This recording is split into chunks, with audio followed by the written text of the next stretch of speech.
Hello everyone. Today beginning with next unit growth and development.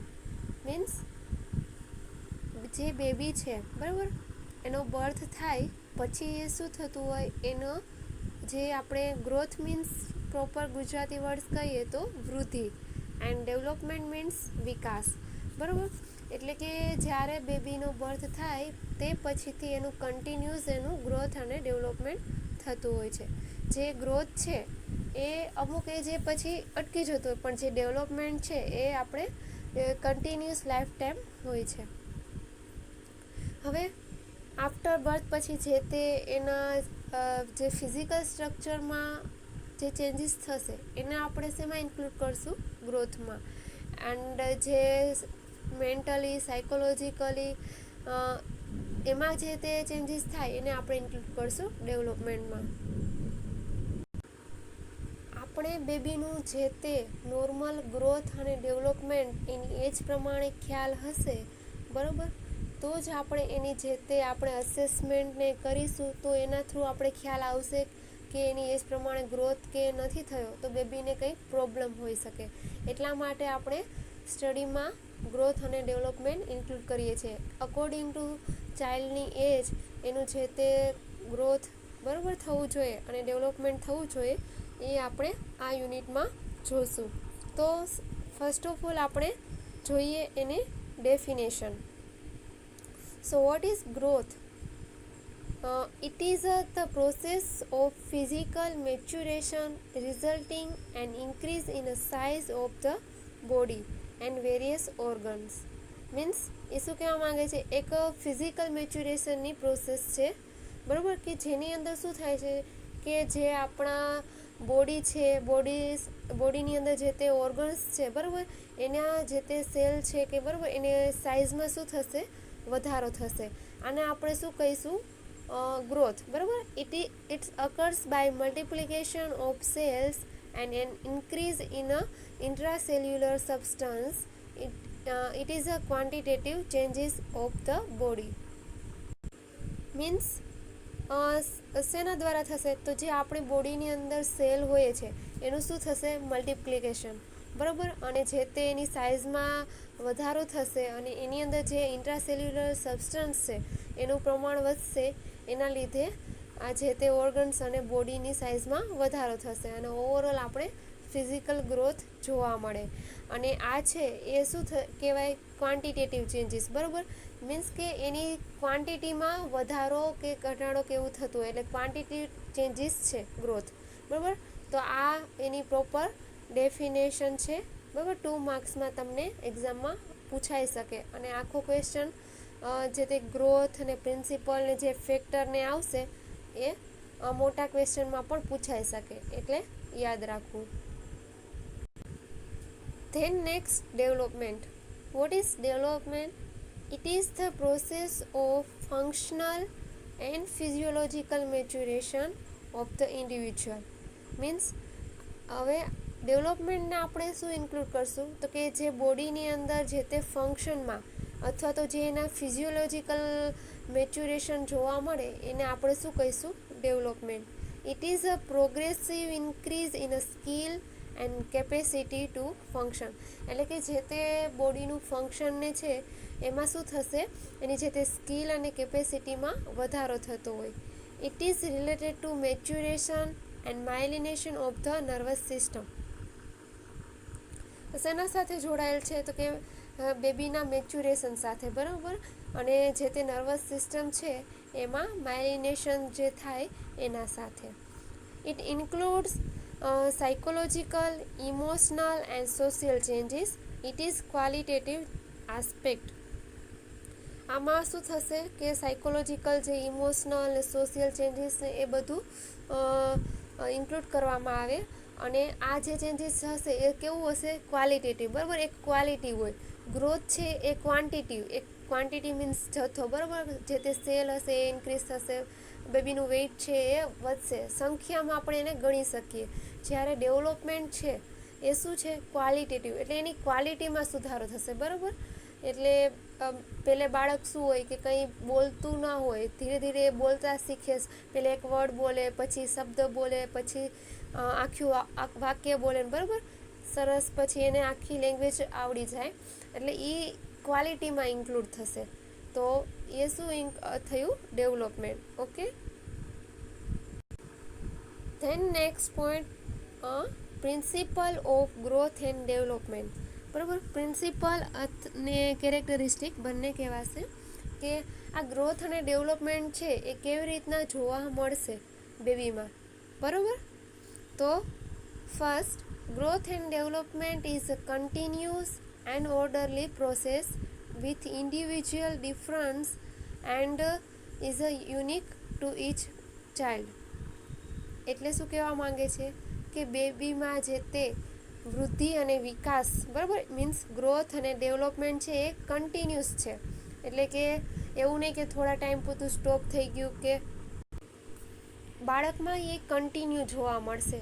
એટલે કે after birth, બરાબર, બેબીના વેઇટમાં જે તે હાઇટમાં એ અમુક લિમિટેડ ટાઈમ સુધી થશે, પણ જે એને ડેવલપમેન્ટ છે, જે તે એની શીખવાનું સ્કિલને એ છે એ કન્ટિન્યુઅસ રહેશે છે લાઈફ ટાઈમ સુધી. બરાબર, મીન્સ એ કન્ટિન્યુ છે અને ઓર્ડરલી process.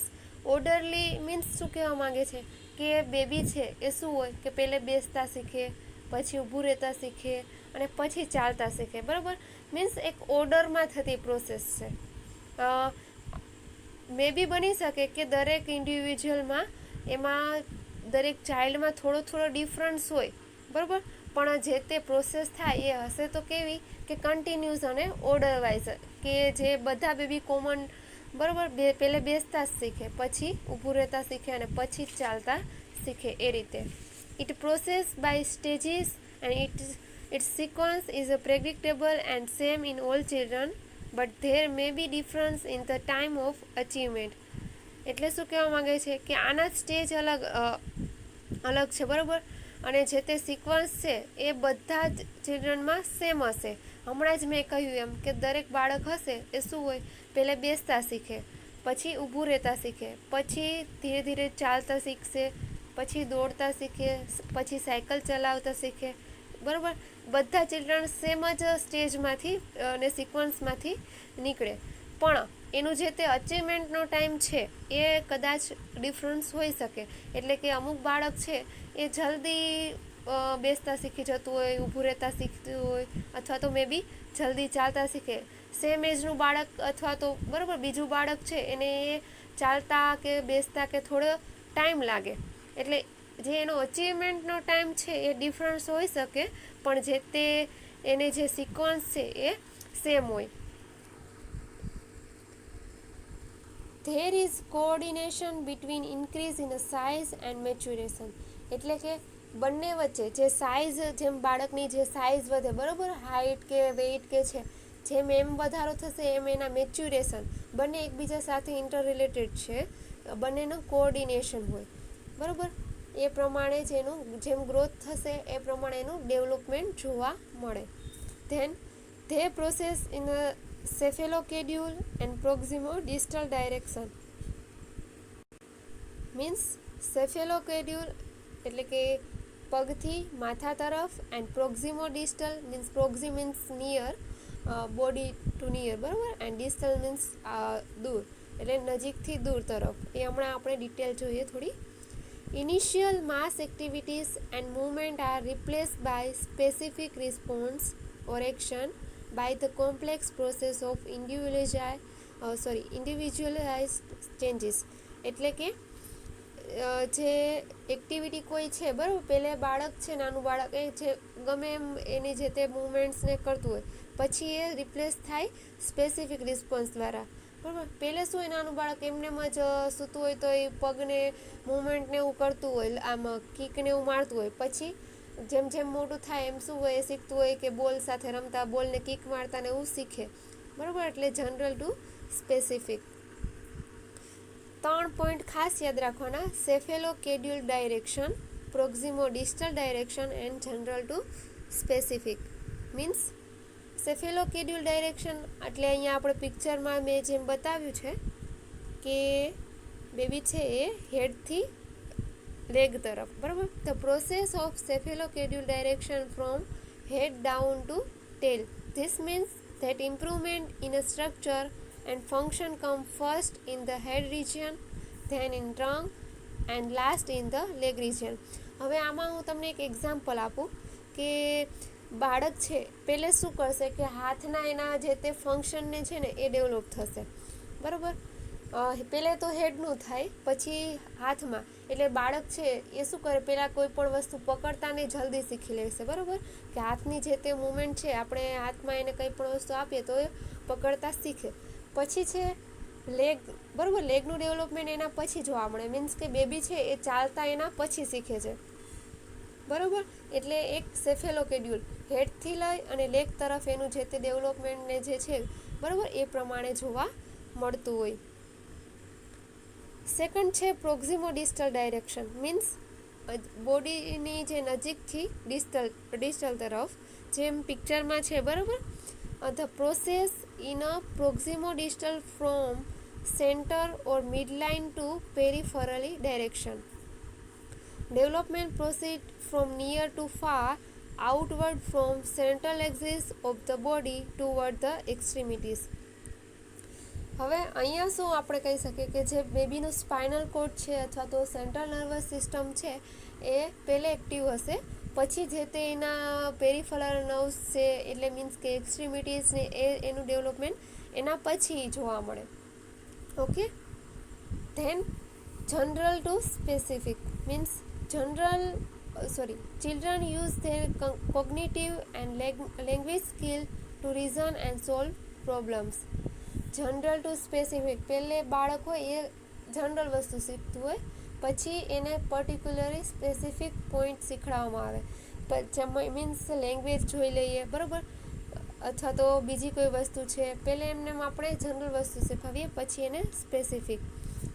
Children at first are able to hold the big things by using both arms. In the next part, able to hold things in a single hand, then only able to pick small object like peas, cereals, etc. એટલે કે પહેલે શું હોય, નાનું બાળક હોય, baby હોય, એ direct એને આપણે સ્પેસિફિક ફિંગરથી કે એવું પકડતા ના આવડે, બરાબર. પહેલાં શું કરે, એ પહેલાં બંને હાથેથી પકડવાની કોશિશ કરે. પછી શું કરે, ધીરે ધીરે એના જે તે એક હેન્ડમાં એ પકડવાની કોશિશ કરશે કે જે કોઈ પણ વસ્તુ છે એક હાથે, બરાબર. પછી એ સ્પેસિફિકલી ફિંગરથી, મીન્સ એક્ઝામ્પલ તરીકે લઈએ તો પેન્સિલ પકડતા, બરાબર, એ બેબીને પેન્સિલ, પેન કે છે એને પછી ફાવે. અને પછી કોઈ પણ પીસ, સિરિયલ્સ કે, બરાબર, નાની એવી સિમ્પલ વસ્તુ છે એને ફિંગરથી પકડતા એ પછી આવડે. એટલે એમ general to specific. Okay. Children when able to hold pencil first start draw circles, then square, then only letters, after that the word. હવે આપણે એ પણ ખ્યાલ છે, નાનું બેબી હોય બરાબર, એને પહેલે સિમ્પલ, એટલે બાળક છે પહેલે એને સિમ્પલ વસ્તુ શીખવાડતો.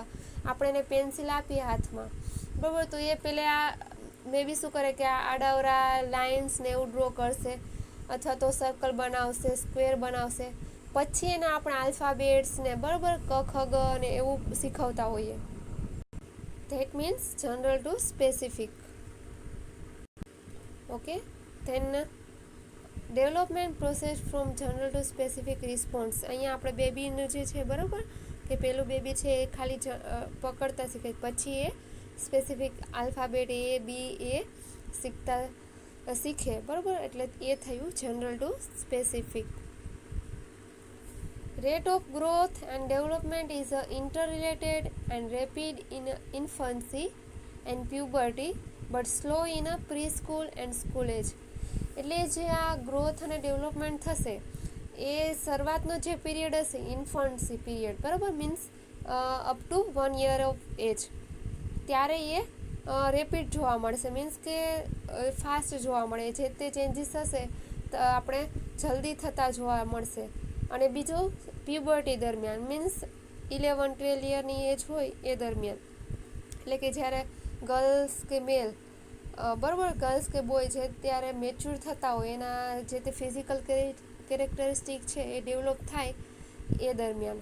બાકી સ્લો જે છે એ પ્રી સ્કૂલ પીરિયડ અને સ્કૂલ એજ દરમિયાન ત્યારે સ્લો જોવા મળે. Growth and development depend on combination of many interdependent factors specially by hereditary and environment. Growth અને ડેવલપમેન્ટ છે એ બીજા ઘણા ફેક્ટર ઉપર ડિપેન્ડ કરતું હોય છે, એક નહીં, એના સાથે ઘણા ફેક્ટર રિલેટેડ છે. અને એમાંય પણ સ્પેશિયલી જે હેરિડિટરી, બરાબર, જે તે પેરેન્ટ્સમાંથી આપણે બેબીને જોવા આવતા હોય એ, અને એન્વાયરોમેન્ટલ, એ બધા ફેક્ટર ઇફેક્ટ કરતા હોય, એના ઉપર બેબીનું ગ્રોથ અને ડેવલપમેન્ટ ડિપેન્ડ કરે. તો આ ઓવરઓલ હતું. પહેલે આપણે જોયું ડેફિનેશન એન્ડ ધેન છે principal and characteristic. Okay, thank you.